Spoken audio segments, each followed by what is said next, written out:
വരുമാനം കണ്ടെത്തേണ്ടിയിരിക്കുന്നു. കാരണം കിഫ്ബിയുടെ കടമെടുപ്പ് അത് സംസ്ഥാനത്തിന്റെ പൊതുകടമായാണ് ഇപ്പോൾ കേന്ദ്രം കണക്കാക്കുന്നത്. ആ രീതിയിൽ വരുമാനം കണ്ടെത്തിയേ മതിയാകും.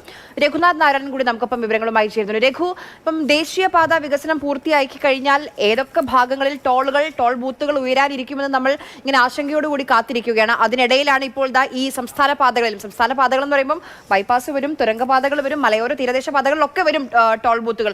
ഈ ടോൾ ബൂത്തുകൾ ഉണ്ടാകുമ്പോൾ എങ്ങനെയാണ് ഇപ്പോൾ ആ ഭാഗത്ത് പഠനം നടക്കുന്നത്?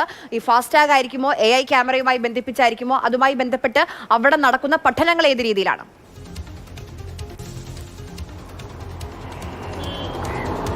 ആലപ്പുഴ തിരുവല്ല റോഡിൽ തകഴി പാലത്തിന് അടുത്താണ് ഞാനുള്ളത്. എനിക്ക് പിറകിൽ കാണുന്നതാണ് തകഴി പാലം. മുൻപ് ഒരു 10 വർഷം മുൻപ് ഇവിടെ ടോൾ ഉണ്ടായിരുന്നു. അതായത് തകഴി പാലത്തിൻ്റെ നിർമ്മാണവുമായി ബന്ധപ്പെട്ട് സംസ്ഥാനം ഏർപ്പെടുത്തിയിരുന്ന ടോളായിരുന്നു.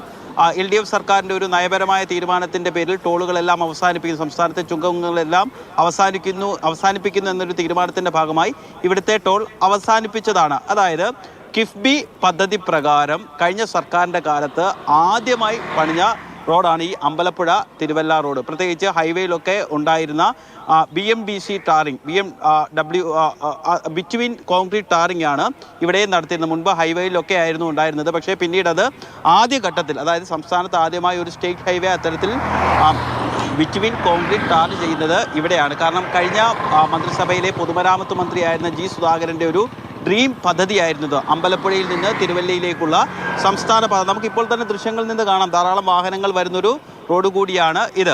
എന്നു മാത്രവുമല്ല, ഈ റോഡ് പണിതിട്ടിപ്പോൾ 5-6 വർഷമായി. വളരെ നല്ല മനോഹരമായ ടാറിംഗ് ആണ്.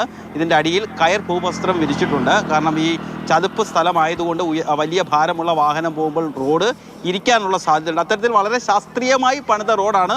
150 കോടിയിലധികം രൂപയാണ് കിഫ്ബിയിൽ നിന്ന് ഇതിനുവേണ്ടി ചെലവഴിച്ചത്. അപ്പോൾ എന്തായാലും ടോൾ കൊടുക്കുക എന്നുള്ളത് യാത്രക്കാരെ സംബന്ധിച്ചിടത്തോളം അത്ര സുഖകരമായ കാര്യമല്ല. നമ്മളൊക്കെ ആണെങ്കിൽ പോലും ടോൾ പ്ലാസ എത്തുമ്പോൾ ആ ടോള് എങ്ങനെ